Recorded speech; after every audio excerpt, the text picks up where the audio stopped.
So, do you think this is the episode that's gonna get us excommunicated? Oh my gosh. Hey, everybody. Hey, Katie. Welcome to Please Bless This podcast. This is a podcast where two sisters talk about all things Mormon and pop culture and sometimes underpants. Today is an exciting episode because we're inspired by a listener to focus on this topic. We got a voice recording and it's just delightful. So we're going to play it, respond to it, tell some stories, reference some moments in pop culture, and dig into the magic Mormon underwear of it all. Let's do it. Let's do it. Okay. Let's play this clip. I'm probably going to pause it so we can respond to it along the way. Okay. I have to say, this listener asked to remain anonymous for reasons that seem very reasonable to me and clear when you listen to his story. Yeah.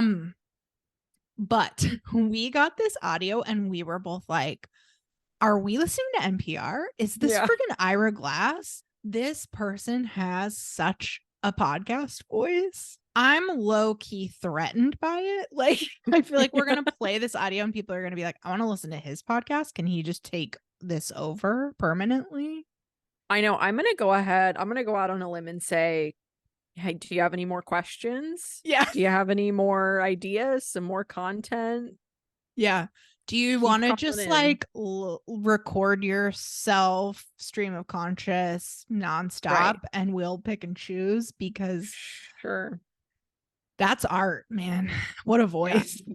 And Jewish correspondent inside Salt Lake Utah? schools. Yes. Yeah, you guys will see. You guys will see. Now that we've hyped it up, let's just dive right in. Yeah. Hi there. So I don't know if this is something that you'd be interested in ever playing or discussing on the podcast. I'm pausing right now. Did you hear the voice? Can you guys fucking believe that? What's the name of the guy who hosts the Daily? It's Michael Navarro or something. Am I making that up? This guy's blowing him out of the water. I know. Come for his job. Okay. Yeah. Anyway, we're hooked. I just know that we're friends on TikTok, and I wanted to share this story with y'all because I don't have a ton of ex-Mormon friends, but I am a teacher in the Salt Lake City area. I'm not from Utah. I've never been Mormon. I'm Jewish. And as I've gotten older, I've gotten more religious. And I messed up because I teach elementary school. And I just kind of assumed that temple garments were a thing that everyone's familiar with. It's Mormon 101.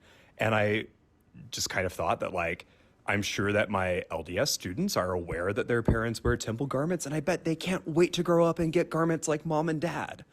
So you might be asking yourself, why would you possibly be bringing up religious undergarments in an elementary classroom at all? And that is okay, pausing. Can we just talk about Jewish, never Mormon, right? Salt Lake City layers. Yeah, what a perspective. I feel like that's pretty unique. Mm-hmm. Okay, keep going. That is a fair question, but I have a good answer. So like I mentioned, I'm Jewish, and I've been getting more religious as I've gotten older. I now wear an undergarment. It's called a talit katan, and it's basically the style that I like to wear is basically an undershirt that is made so that it has 4 corners, 2 on each side on the bottom. And each corner has a long tassel tied into it. And it's tied in such a way that there's a total of 613 individual notches in the way that it's knotted. And that's to remind us of the 613 commandments. And in my case, it's there to remind me of the ones that I do follow and of the ones that I choose not to follow. I don't wear the strings out often. I usually have them tucked into my pants because I'm not Orthodox. And Even though I'm not Orthodox, though I do, it is my right to wear this religious undergarment. I think that any Jew who wants to wear a yarmulke or a talit should, if they want to. So sometimes I wear them out, and anytime a kid has asked me about them, I have explained the significance. I've been doing this for 7 years, y'all. I've explained the significance of the garment and what it means to me, and I have always compared it to temple garments and just kind of said, from my understanding, I think it's actually pretty similar to temple garments because it represents the commandments that we're supposed to follow. And I guess it was like intuition or this subconscious inkling, but I started to wonder, are temple garments a thing that Mormon kids actually know about? So I Googled it and I asked ChatGPT, and the internet was pretty firmly like, no, this is a very private and intimate thing that is rarely discussed, even in families. And it is generally not something that kids know about or are ever talked to about. That kids don't really learn about temple garments until they're like in high school. They're like teenagers and they are getting ready for temple ordinances. I just figured that since like my students, I know that they all get baptized around second and third grade.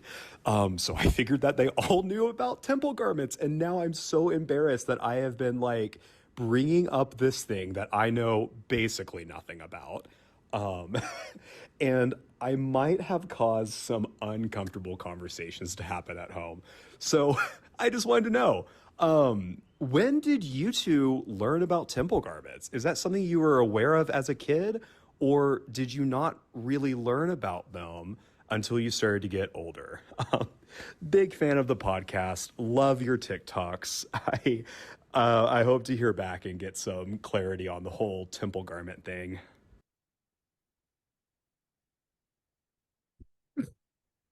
First and foremost, just obsessed with this listener.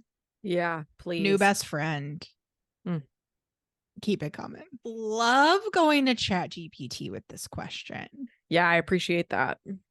Have you asked ChatGPT any Mormon questions? No. I asked, this was like one of my first interactions with ChatGPT. I was like, is the Mormon church true? Lisa, that's crazy. And I got this like 2,000 word diplomatic response that was basically like, hell no. That's awesome. And it just tickled me. So it was filled with good content, though. That answer was filled with facts. So going to ChatGPT is a great idea. Yeah, I do appreciate that he did that. Yeah. I am first and foremost, we can only speak from our experience as Mormon kids and as from our experience as Mormons. Like we've talked about many times on this podcast, it's a new church, in a lot of ways. People are practicing in different ways than they did even just 15, 20, definitely 30 years ago. 30 years ago, it was like, I don't know, keep sweet by all comparison. It was pretty intense. If your parents were wearing temple garments, they were never taking them off. Right.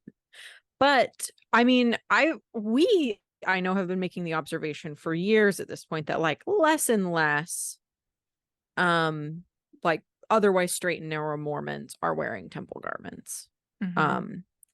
At least all the time. They're not wearing them all the time. I don't know. It's just a different vibe. When we were growing up, everybody who was supposed to be wearing them wore them, and yeah. And you just it was very black and white. It was like once you were a temple garment wearer, you never weren't. Right. But we'll get more into that. Yes. First and foremost, let's answer his question. When did you learn about temple garments and what did you learn? I mean, I don't know. So here's the thing with temple garments, like growing up in a Mormon family,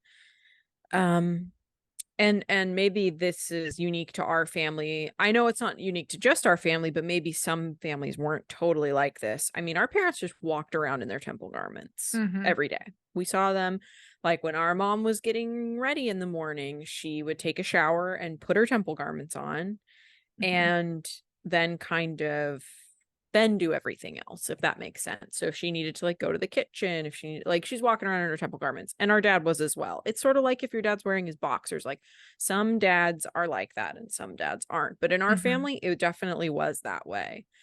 And like I guess I knew, I don't know when I figured out what they were exactly. And I don't know that I as a kid really knew what exactly they were for. I knew like some of the like sort of lore. I feel like there's a lot of lore around temple garments, and I think from what I've read, some of what you believe is kind of like family to family. Like some people think Mm-hmm. that they Mm-hmm. protect you. Some people think that it's like to keep you modest, which is somewhat like obviously true.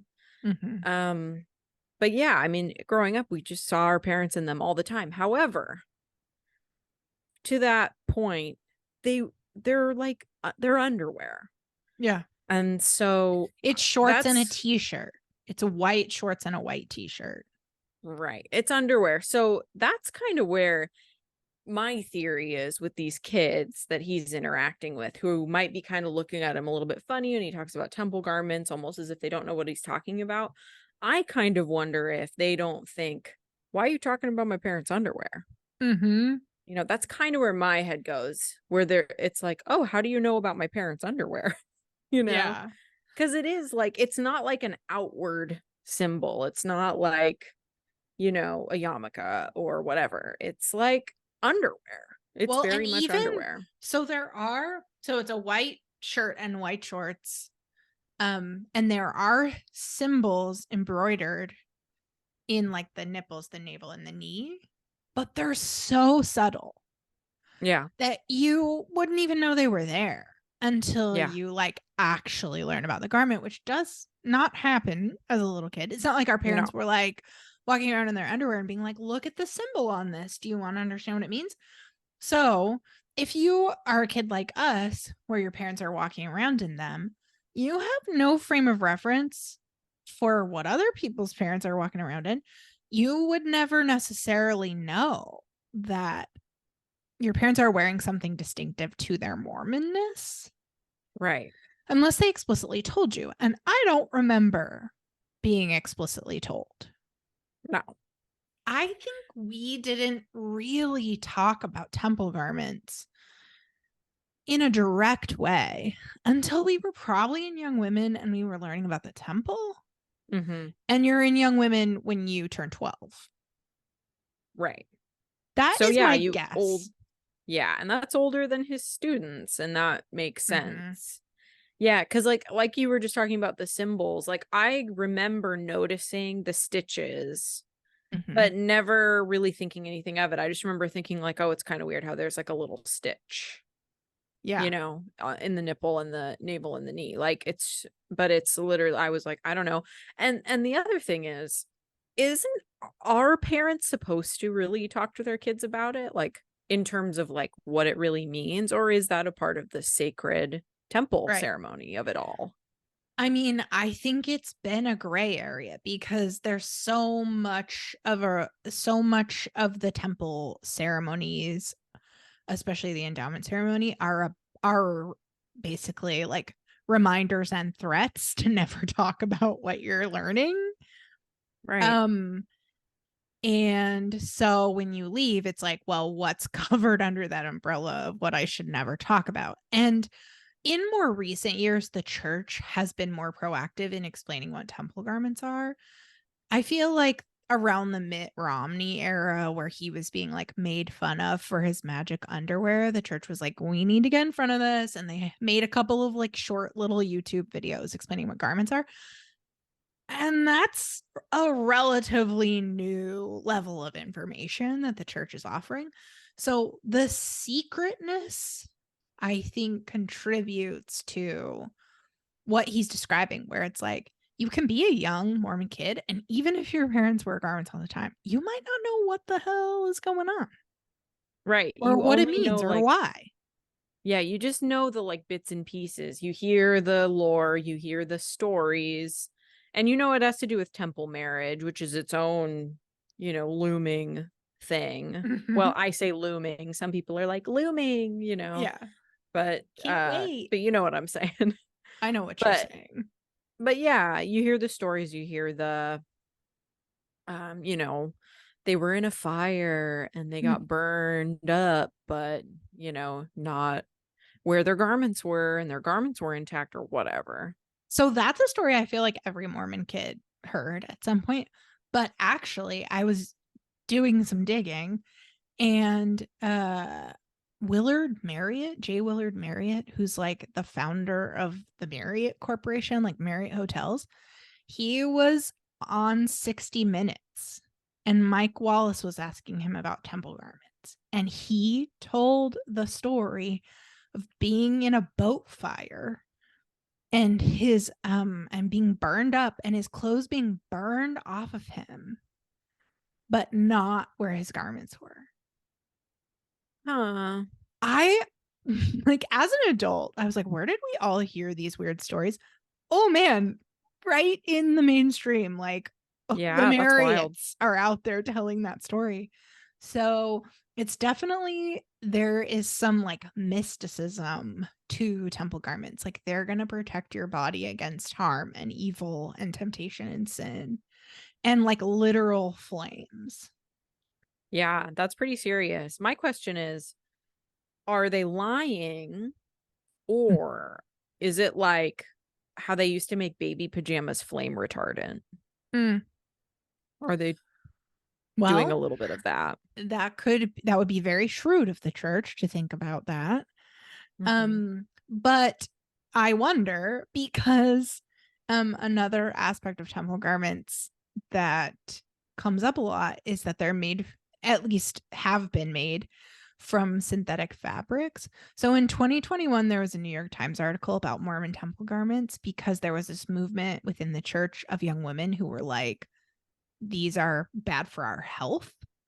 Like, Mhm. women were getting chronic UTIs and rashes and like, and they interviewed like a gynecologist for the article who was like, yeah, you shouldn't be wearing these fabrics.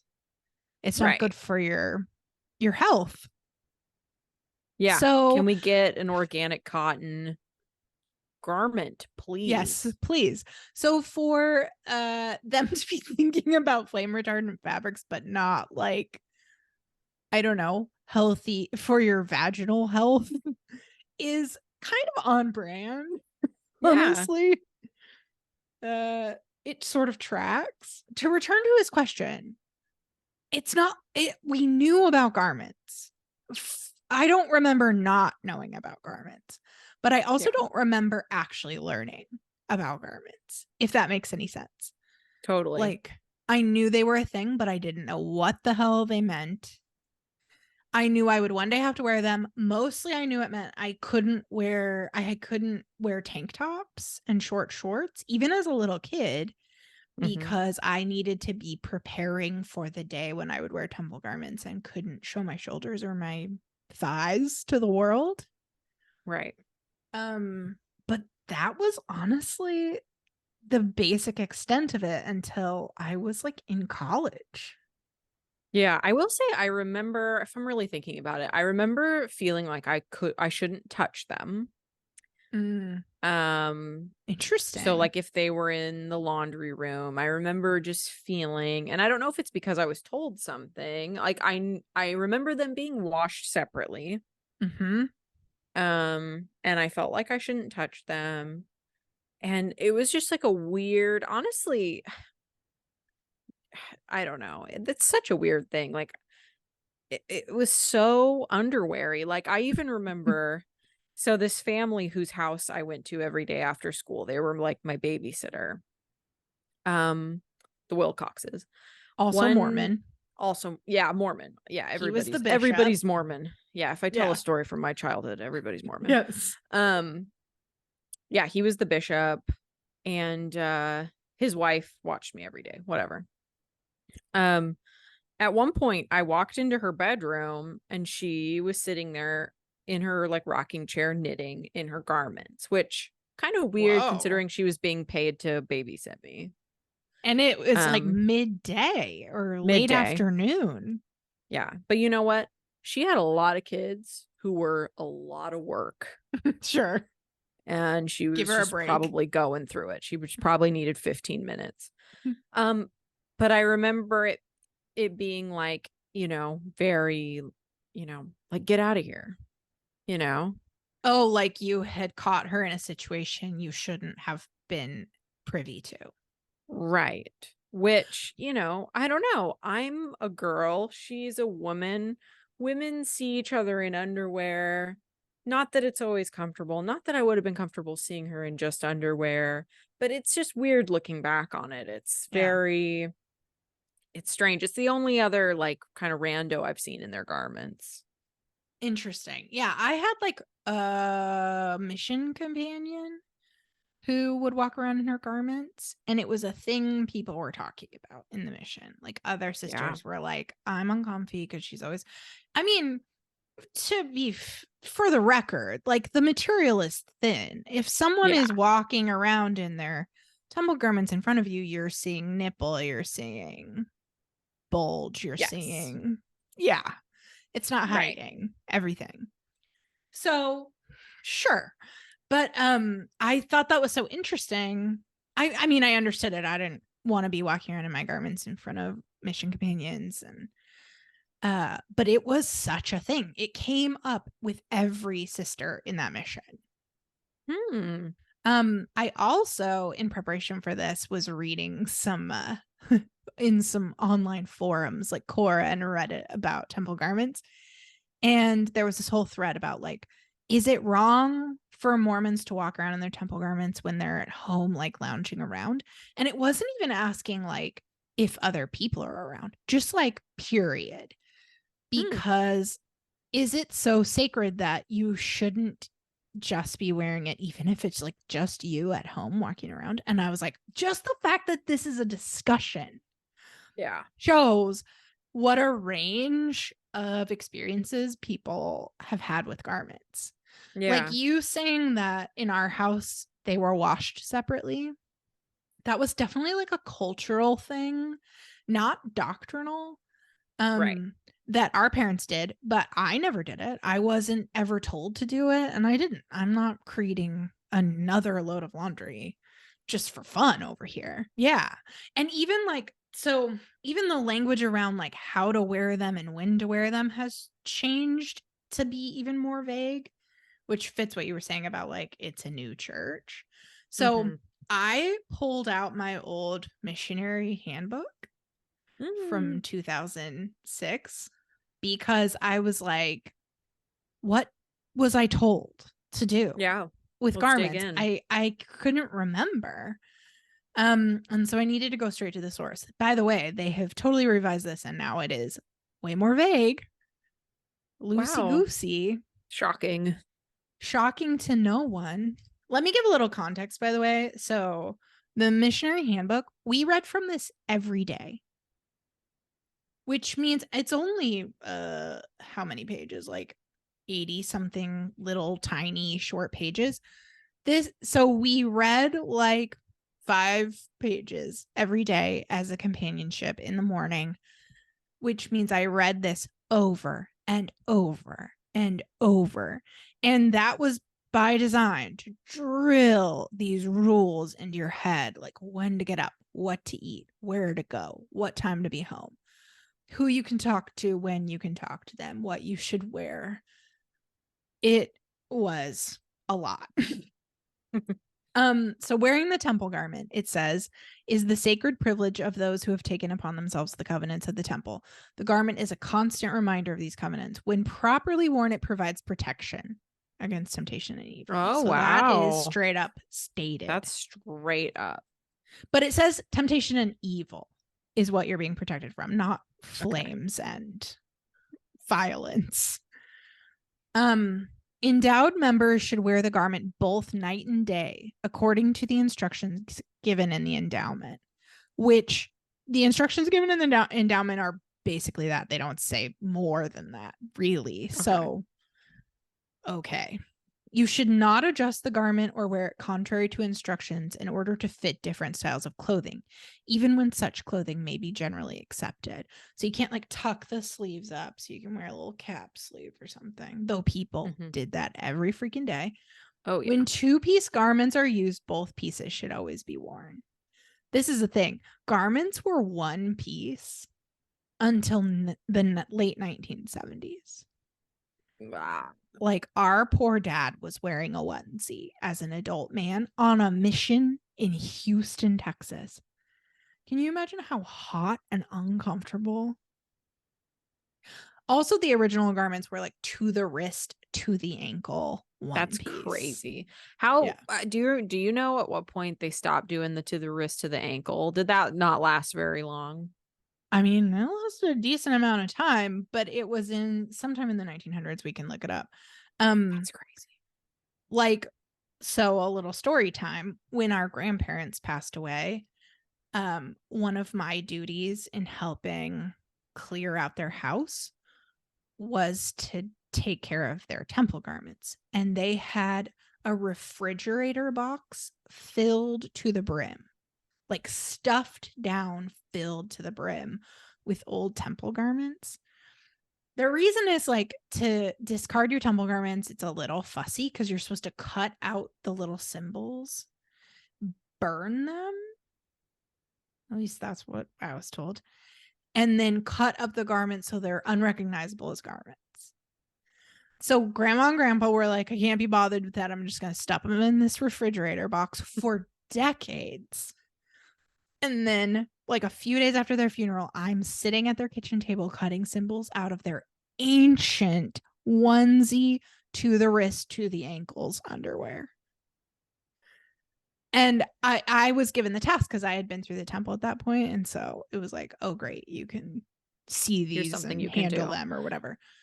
It was one of the most surreal experiences of my life. Elisa, I love this story and I also hate this story. It freaks me the out. I don't like it. It was freaky, and I was an all-in Mormon. I had just gotten home from a mission, and even still, I was like, this is uncomfy and weird and sad and morbid. And like their whole lives, they were in these strange little get-ups and then shoved them into a refrigerator box when they got worn out. And even our super faithful grandparents were like, I can't be bothered to cut these goddamn symbols out. Just gonna put it in a fucking refrigerator box and forget about it until I die. And I want to know, do we know where it's written that you have to cut the symbols out and burn them? And is that canon? I saw it in the church handbook. I don't know if it still says you have to burn them. Someone can weigh in on this, but you need to destroy the symbols. So you cut them up into such tiny little pieces that it's basically just thread or burn them. So we got to decommission it like a flag. I have to say, one of the like true moments for me of like, I have really left the church, like it's over for me, was not just when I like bought real underwear as an adult for the first time, which was a whole experience. It was throwing away my temple garments and not doing anything to them. Yeah. Like being like, this is I'm not gonna spend time, I'm not gonna light a fire in my apartment, I'm gonna just throw these away. Yeah, this doesn't mean anything to me. No. Okay, moving on with the old instructions for missionaries. You should not remove, either entirely or partially, the garment for activities that can reasonably be done with the garment worn properly under the clothing. Nor should you remove it to lounge around your quarters. When you must remove the garment, you should put it back on as soon as possible. So this is another like gray area. And like when I went off to college and I knew people who wore garments who would like wear like sports bras to exercise, I was like, oh, you are taking that off to exercise. You think that's an activity that warrants removing the garment. Whereas in our family, no, you were not taking it off to exercise. You were wearing like a t-shirt and shorts long enough to cover it when you exercised. Yeah. You were basically only taking your garment off to shower, swim, and have sex. Right. And then you put it right back on. Yeah. That is the tradition we were raised in. And I know that that is not uncommon. Yeah. Wham, bam. Thank you, Joseph Smith. Let me cover it right back up. This is an interesting part. The garment should never be left on the floor. When garments need to be washed, they should be placed in a laundry basket or bag until they can be properly washed and dried. I never heard that in the temple, never learned that from mom and dad, but read it 600,000 times as a missionary. And it was like, oh my gosh, my garments like touched the ground for half a second. Oh no. What does it mean? Am I going to be burned in a boat fire now? As you carefully follow these principles, you'll be guided by the Holy Spirit in considering your personal commitment to wear the garment. This sacred covenant is between you and the Lord, and the proper wearing of the garment is an outward expression of your inner commitment. Blah, blah, blah, blah. That's what it says. So now, what is in the church handbook, what's in the missionary handbook is that you should wear the garment throughout your life. Cool. Wow. Vague. It's a different church. From like night and day. Don't alter it. Don't take it up. Don't let it touch the freaking floor. Throughout your life, you know? Yeah, you know. So when you go to the temple, when you go to church, when you feel like it. One thing that I want to mention that we had talked about is like, you know, religious clothing. You know, obviously we're not making fun of anybody else's religious clothing. Oh my gosh, no. Would never feel inclined to. Don't feel any way about it. I think that it's cool. Yeah. Just like, you know, whatever. You want to wear a cross necklace? Cool. Obviously. Yarmulke. Whatever. Hijab. Yes. When he was describing the garment he wears, I'm like, that's awesome. Even like as he describes the symbolism of like the laws, and he's like honoring the ones he obeys and the ones he doesn't. I'm like, that's beautiful and cool and sounds like profound and important. Yes. I feel nothing but like respect for that. Yeah. However, yeah. What is it, you know, or like, I know what it is that makes it okay for me to think that temple garments are silly. Is it okay for everyone? Yeah. Everyone has my permission. Yeah. If you're like looking for it, like it's cool with me. You got it. 100%. You can wear like a Halloween costume or something.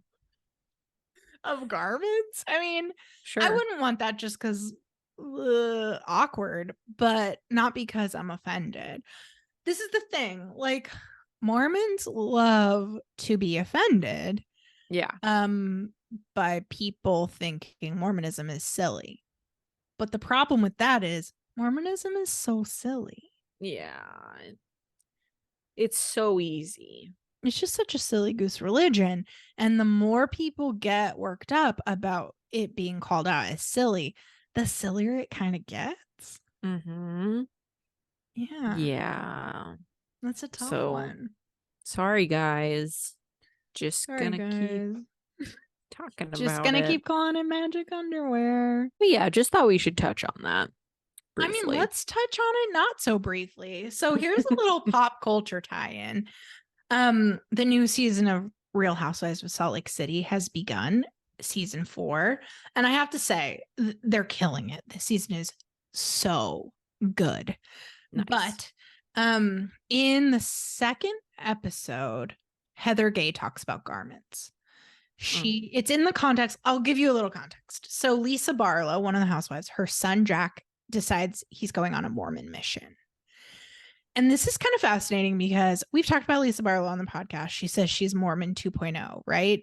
She owns a tequila company, drinks openly, doesn't wear garments, like lives a kind of Mormonism that is unfamiliar to folks who grew up more Orthodox.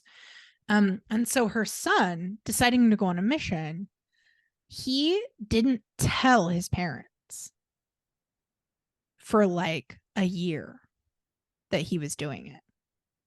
Whoa. And on the show, she's like crying about it. She's like, he said he's not like us. He said he's different from us.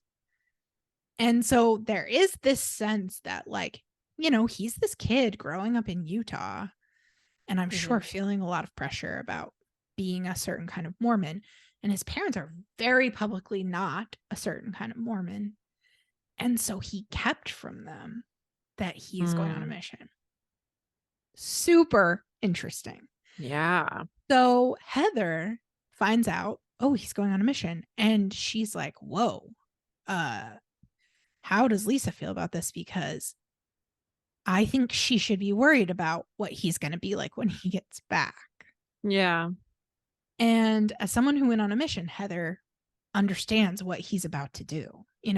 He's about to read this white book every day for 2 years and get like rules pounded into his head. Like orthodoxy is the only acceptable Mormonism on a mission. Yeah. And he's going to come back and they are not going to be acceptable to him. And he is not going to be in a frame of mind to deal with that for quite some time. Like coming home from a mission is a brutal mind fuck. I can say that from experience. Like I was texting with some friends about the episode and they were like asking me for just context from a Mormon. And I was like, when I got home from a mission, I couldn't watch TV. I couldn't read books. I couldn't watch YouTube videos. I like literally couldn't. Yeah. For a while. And I could barely talk about anything but the church. Because you spend 2 years not allowed to even listen to music that's not the Mormon Tabernacle Choir, let alone talk to your family or friends. They've loosened some of that up, but it's still. Sure. It's a different handbook, but it's still the same system. Yes.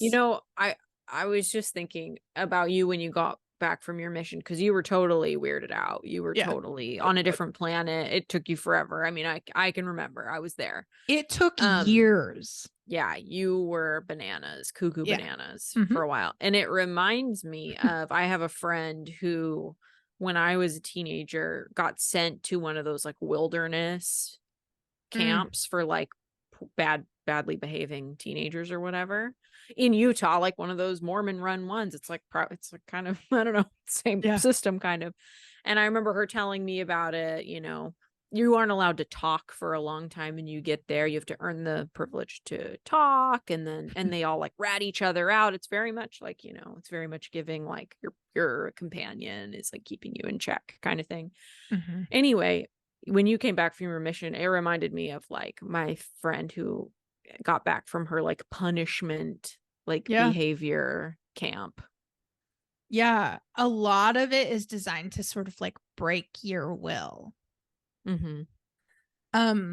There's been this conversation on TikTok about whether Mormon missionaries are being labor trafficked, if that falls under the definition of labor trafficking. And I've seen some kind of compelling arguments in favor of that idea. Yeah.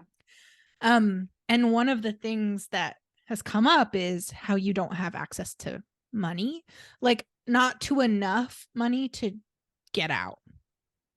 And because you're paying you're paying to be there, but all your money goes to the church, and the church gives you basically an allowance, and it is tiny. I mean, it was barely enough for us to eat.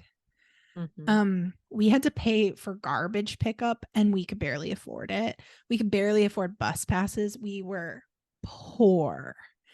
Mm. And I remember having companions who were miserable, begging to go home, like would call the mission president daily in tears, begging to go home. And he would say no and be like, it'll ruin your life if you quit.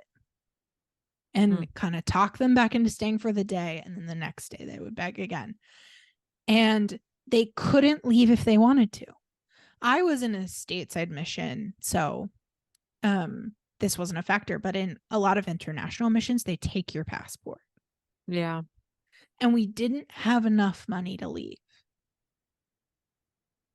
That's so frightening. Anyway, if you want to talk about it as labor trafficking, there's a case to be made. Yeah. And that's what Lisa Barlow's son is signing up for 2 years. So back to garments. So Heather is talking about this and she's like, I mean, I went on a mission having no clue what I was getting myself into. It was just like, what do I do next with my life? How about this? And she's like, and next thing I know, I'm in the temple making death oaths and vowing to wear garments for the rest of my life. And then garments, a picture of garments flash up on the screen. Whoa.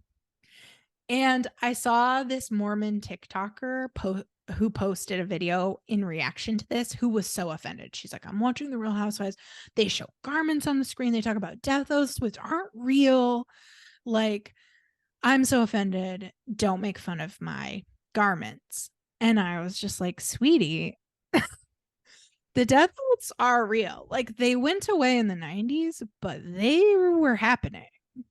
Right. Heather made them. You were miming like slitting your throat in the temple. And like, if I ever reveal the secrets of the temple, basically, I deserve to die. Yeah. And though those are gone, you still spend most of the temple ceremony vowing to sacrifice everything for the church. Right. Including your own life, if necessary. Literally words that I had to agree to. Yeah. So it's not a stretch. And then, yeah, just Mormons getting like all up in arms about garments being discussed or shown just contributes to me being like, this is ridiculous. Yeah, you guys Let's are silly. make fun Get of over it. it. Yeah. So I love that the Real Housewives of Salt Lake are talking about garments. And because of the nature of our podcast, you know, we're always looking for pop culture tie-ins. I was trying to find a definitive list of moments in pop culture where garments are shown or talked about. I couldn't find one. That's a list someone should make. But I did find a few little examples. Some I knew about, some I didn't. Like in Orange is the New Black. Yeah. There's a prison guard who's a Mormon. And when the women like take over the prison and like hold the guards hostage, they make them strip down and he's wearing garments and they're all like, what? Yeah. And yeah, the Mormons didn't like that.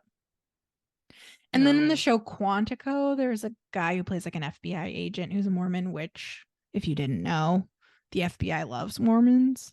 And so there's a scene where he's just walking around in his garments. I know, like Big Love. I don't remember if there were garments, but definitely temple clothes, which is What just a about hop, in, skip, and a jump away. Yeah, what about in Keep Sweet? Or not Keep Sweet, I'm so sorry. Under the Banner of Heaven. I don't think they showed him in his garments. Like No, I don't think so maybe in a either. white t-shirt, but I don't. I would remember seeing Andrew Garfield in full-blown head-to-toe temple garments. Yeah, man, I think it might be time for a rewatch. That was a good one. I liked that. Oh man, very much. Couldn't agree more. Yeah. Such a great show. I love the idea of the podcast just being like, we go back and rewatch everything and remake every episode. Honestly, that was like, was that the first episode? It was our first episode. That would be kind of fun. Yeah, maybe we'll do like a little like second anniversary episode or something. That'd be cute. Because I'm down. Me too. Watch cute little Andrew Garfield Just losing his faith, prancing solving around, murders, looking like a slut. looking like a snack. Yeah. So Mormon garments in pop culture are a thing. And there's always this sense of like, oh, other religions don't get treated this way. Like other religions aren't ridiculed like Mormons, which is a ridiculous argument. Not true at all. Right. Drop it. And like other religions aren't like brand new little baby religions that are like from America, founded by a magician. Yes. Okay. Yes. And like temple garments are uniquely absurd when you look at them from a non-believing perspective, because it's like early 1840s, Joseph Smith becomes a Freemason and basically lifts the whole kit and caboodle ceremony and turns it into his own thing, including temple garments. Like the symbols, it's all freaking lifted. Like barely any editing to make it seem different at all. Yeah. Which is partly why going to the temple as a Mormon seems so out of left field, because you're actually going to a Freemason temple and you didn't know you were a Freemason. Like that's what's really happening. But like, yeah, there are these like originally these onesies and they have these little symbols snipped into them as you wear them. So in the early days when you first got the garment, they cut the symbols on your body and slashed you in the knee. So you had like a permanent scar. I mean, whoa. You know, hearing this stuff, it really freaks me out, but it also like answers a lot of questions for me. Like it makes a lot of sense, like why the people in our family are the way that they are. Like there's so much, like there's this, like we talked about in the last episode, how like it's this really like outwardly just really like kind of stoic and quiet and reverent people, but like deep down there's this like there's something going on, you know, there's an underbelly, right? There's slashing and there's witchcraft and there's masonry and death threats. The temple initially was like, we're here to avenge the murder of Joseph Smith. We're here to like take on the US government, basically. That is like what you were promising, and you're like miming slitting your throat. I mean, and they believed in like blood atonement, like some people just need to be murked if they like offend us as a group, and we're doing it for Jesus. Like, come on here. And it wasn't that long ago. It was not that long ago. This is another part of it that plays into that, I think. So when you get the garment for the first time, it's in a ritual called the washing and anointing, or the initiatory. It's how you're initiated into the temple. Until the 1920s, you sat fully naked in a bathtub and got washed head to toe by like a little old lady touching you. Yeah. Well, yeah, women do it for women, men do it for men. Sure. Fully in a bathtub, fully naked, head to toe washing. Like that's pretty kinky shit. Yeah. Until the 1920s. So like our grandparents' parents. Yep. Cool. Until 2005. And luckily I went through in 2006. Thank God. Until 2005, you were still fully nude. You wore something called a shield, which is less coverage than what they give you at a doctor's office. Like fully open sides, just a flap, like a sandwich board made out of fabric covering your front and back. So like at the dentist. Yeah, except you're naked underneath. Right. And then you, again, a little old lady touches you. She would touch you like on your breast, on your near your groin, with water, with oil, and then help you into your garments. That was until 2005. When I went, again, thank God, in 2006, I was instructed to put on the garments first. So I'm wearing them for the very first time, then put a shield on. So I'm still walking around in my underwear, which as a purity culture, modest Mormon kid was already uncomfy. And then a little old lady touched me just on my head with water and oil. And it was over. But it was enough. It was enough to freak me the fuck out. And it's the first thing you do in the temple. To the point that I fully blocked it out, had no memory of it until I read enough Reddit threads that I pieced it together. Oh, sure. Because you were probably so high on adrenaline and just freaking the fuck out that you were just like going through it and being like, okay, and then what next? And okay, And then hearing people's stories about being basically molested, because every temple worker had a different boundary. Like some were fully touching your penis, some were fully touching your like labia. Others were just touching like the hollow of your thigh, right? But reading those kinds of accounts, hearing those kinds of accounts, I was like, I can't remember what happened to me, and that really scares me. Why do I have no memory of this? I hate that. And then luckily learning that 2005 was the year that changed, I was like, okay, it didn't happen to me. I still don't remember it, but no, I was spared that at the very least. Yeah. You know, though, you know that feeling you just described where you don't remember what happened. And there's like, but you were going through something traumatic, but you don't remember like quite the extent. Like, is this a problem? Do I need to dig deeper, or can I let this go? Why is it that all of I don't have very many memories like that, but the ones I do have were all church related. Yeah. I don't remember being baptized. I don't remember the initiatory. I honestly barely remember the temple. That first time in the temple, no, that was so much of my mission is a blur. Yeah, for me a big one is Pioneer Trek. Oh yeah, I think some weird stuff happened on Pioneer Trek.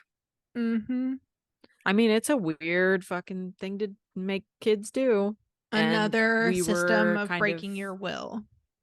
And there was just like some like unsupervised. There was some weird stuff happening, unfortunately, that I don't remember. Maybe fortunately. Maybe for the best. Maybe for the best. I've moved on. Bishop's interviews where you were like asked intimate details of things. Block those out. Bye-bye. No space in my brain for that. My body remembers, my brain cannot. Yeah, my body for sure remembers. Yeah, you know how Dumbledore can like pull the like memories out?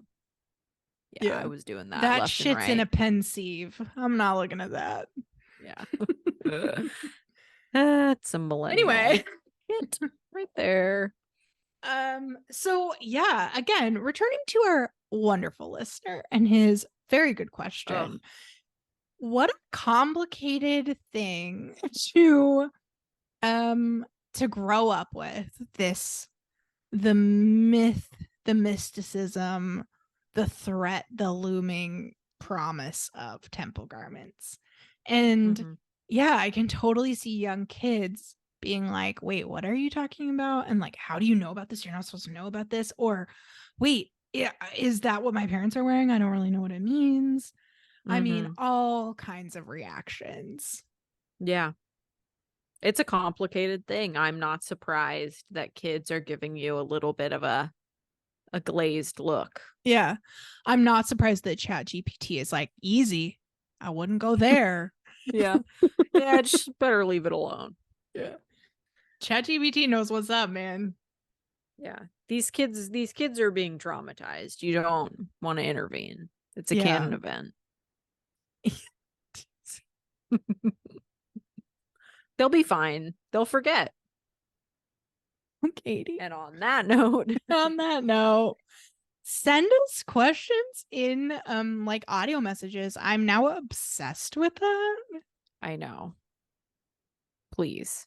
We will build entire episodes around your voice messages. Like, Gladly. we'll just drop the whole format of the podcast and reinvent it around your voice messages. Like, we are ready. Listen, Elisa and I have been talking to each other our whole lives. Like, we're the most important people in the world. We can talk about anything. Yeah. Whatever you want us to talk about, we can figure it out. Lead the way. Yeah. So, yeah, send us messages at pleaseblesspod@gmail.com. Send us DMs on TikTok or Instagram at pleaseblesspod. Love the shout out to our TikTok. Follow us there.